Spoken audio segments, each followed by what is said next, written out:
Woakes vibe channel میں خوش آمدید۔ ہمیشہ کی طرح آپ کے ہوسٹ فروخ بلال اور محمد رضا آپ کے سامنے پیش خدمت ہیں۔ جی فروخ بھائی، آپ کے پاس غزہ کے حوالے سے ایک لیٹسٹ اپڈیٹ ہے جو آپ مجھے بتا رہے تھے، وہ ہمارے ناظرین کو بتائیں۔ میرے پاس غزہ کے حوالے سے ایک بڑی شاکنگ اور لیٹسٹ نیوز ہے، اور اس سے یہ ساری غزہ وار کی جتنی بھی کنسپیریسی ہے، یہ غزہ وار کیوں شروع ہوئی، کیا وجہ ہے اس کے پیچھے، اور جو عرب کنٹری کیوں پیچھے رہے ہیں، یورپین کنٹری کیوں ہمارا ساتھ نہیں دے رہے، اس میں ساری صورتحال بالکل واضح ہو جائے گی رضا بھائی۔ جو کنسپیریسی نکل کے سامنے یہ آئی ہے کہ غزہ کے جو سمندر ہے، ٹھیک ہے، وہاں پہ گیس کا ایک بہت بڑا ذخیرہ دریافت ہوا ہے، کافی بڑا کنواں ہے، جس میں صرف 2 کنوؤں کی جہاں جس میں گیس کی مالیت کا اندازہ لگایا گیا، تقریباً 2 ٹریلین مکعب فٹ گیس موجود ہے۔ یہ شاکنگ نیوز ہے بہت، اور ہمیں اس بارے میں بالکل علم نہیں تھا۔ ہمارے ناظرین بھی اس ٹائم سن رہے ہوں گے تو یہ ان کے لیے بھی بہت شاکنگ نیوز ہوگی۔ اچھا، یہ جو گیس کے کنویں ہیں، یہ جو دریافت ہوئے تھے، یہ 1990s میں دریافت ہو چکے تھے، اور ان کا نالج، ساری انفارمیشن اسرائیلی گورنمنٹ کے پاس محفوظ و موجود تھی، ٹھیک ہے۔ 2010 میں ایک نیا سروے وہاں پہ جو کنڈکٹ کیا گیا، جس میں اس کی مزید جو اہمیت واضح ہوئی۔ اس وقت اسرائیل کو اس گیس کی اتنی خاص ضرورت نہیں تھی، ٹھیک ہے، اور نہ ہی کسی یورپین کنٹری کو ضرورت تھی، نہ کسی آس پاس، کیونکہ یورپین جو کنٹری تھے وہ گیس سستی داموں خریدتے تھے رشیا سے، بالکل ٹھیک ہے، تو ان کو گیس کی اتنی ضرورت نہیں تھی جتنی گیس، کیونکہ وہ اس آئل فیلڈ کو ڈیولپ کرنا تھا، اور وہ جگہ ویسے بھی کنٹروورسل ہے، جو یو این وہ نہ اس کی اجازت دیتا کہ نہ دیتا، یا پھر بیچ میں ICC آتی یا کچھ ہوتا، تو تبھی اسرائیل والے اس میں زیادہ انٹرسٹڈ نہیں تھے۔ جی جی، لیکن جب یوکرین اور رشیا کی وار شروع ہوئی، تو یوکرین اور رشیا کی وار کے بعد یورپ نے امریکہ کے کہنے پہ جو رشیا سے گیس کی سپلائی بند کروا لی۔ اب اس بند کروانے سے یورپ میں اس وقت مہنگائی کا ایک طوفان آ چکا ہے، بالکل ایسا ہی ہے، اور ان کی جتنی بھی گیس ہے وہ اب جو 80% گیس ہے وہ درآمد کر رہے ہیں اپنا قطر سے اور سعودیہ سے، LNG وغیرہ، جی LNG کی صورت میں۔ بالکل، اور اگر آپ دیکھیں میپ پہ، ورلڈ میپ میں، تو قطر جتنی دور موجود ہے، اور جس طرح وہ گیس پائپ لائن کے ذریعے نہیں بلکہ کنٹینر شپ اور جہازوں کے ذریعے بھر کے آتی ہے، تو اس پہ زیادہ کاسٹ لگ رہی ہے، ٹھیک ہے، کافی کاسٹلی پڑ رہی ہے۔ تو یورپ اس اپنے حوالے سے بہت کہہ لیں کہ ایک مشکل میں ہے۔ انہوں نے جب رجوع کیا کہ کس طرح ہم یہاں پہ اپنی گیس کی فراہمی کو ہم بہتر کریں، ٹھیک ہے، تو ایک جو 2 آپ کہہ لیں کہ کینڈیڈیٹ سامنے ہے، ایک تھا ترکی کے پاس ایجنسی میں ایک گیس کی ایک بہت بڑی فیلڈ وہاں پہ موجود ہے، ٹھیک ہے،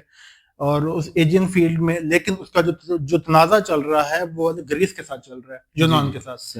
یونان اور جو ترکی، ان کی جو لڑائی ہے وہ آپس میں ایسی ہے جیسے پاکستان اور انڈیا کی لڑائی ہے، جی ٹھیک ہے۔ تو ان دونوں کے بیچ میں یہ جگہ کنٹروورسل ہے، اور گریس خود بھی نیٹو اور یورپی یونین کا ممبر ہے، تو اس وجہ سے وہاں سے تو گیس کی سپلائی ہونا وہ یورپی یونین کو، کیونکہ بڑا ایک کنٹروورسل معاملہ ہے کہ کون اس گیس فیلڈ کو آن کرتا ہے، کون وہاں سے گیس وہاں پہ ساری تنصیبات قائم کرے گا، کون اس سے منافع حاصل کرے گا، ٹھیک ہے۔ تو یہ چیز کہہ لیں کہ کافی کنٹروورسل ہے، تو یورپی یونین اس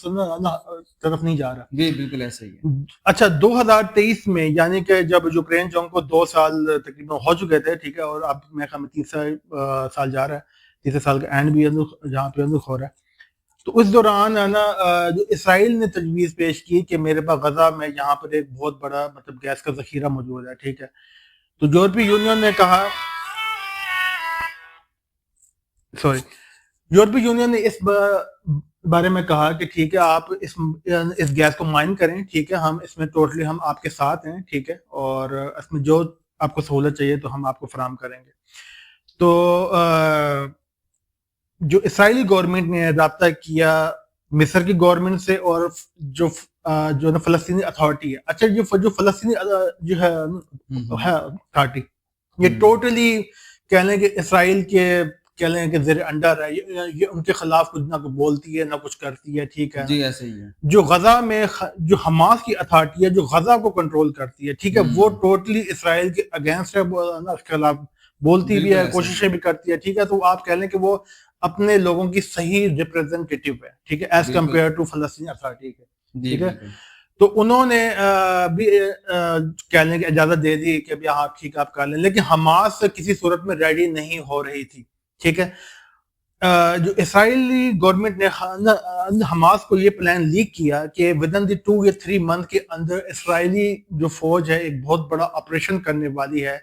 غزہ کے اندر، جس میں حماس کو ٹھکانے لگایا جائے گا، ٹھیک ہے، جگہ وہاں پہ ہموار کی جائے گی تاکہ وہاں پہ قبضہ کر کے اسرائیل جو اس جگہ پہ جتنے بھی گیس کے ذخیرے موجود ہیں وہاں پہ اپنی تنصیبات قائم کر سکے. جی. تو حماس نے جو حملہ کیا تھا اسرائیل پہ وہ ایک پری ایمپٹیو اسٹرائک تھا.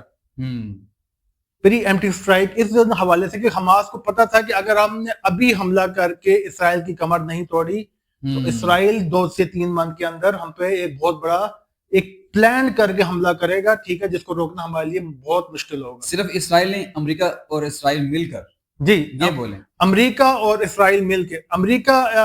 کا اس میں کوئی کہہ لیں کہ جو بائیڈن کے دور حکومت میں اتنا کوئی زیادہ رول نہیں تھا، صرف وہ یورپ کے کہنے پہ کہہ رہا کہ ٹھیک ہے یار آپ کر لو، اور اسرائیل ویسے بھی اس کا بہت بڑا کہہ لیں کہ ہے، ٹھیک ہے. تو اس صورت میں اس صورتحال کو لے کے انہوں نے یہ سارا کچھ پلان کیا تھا. اور اب جب ان کی ٹرمپ کی حکومت آئی، ٹرمپ کو جتوایا بھی اس لیے گیا ہے،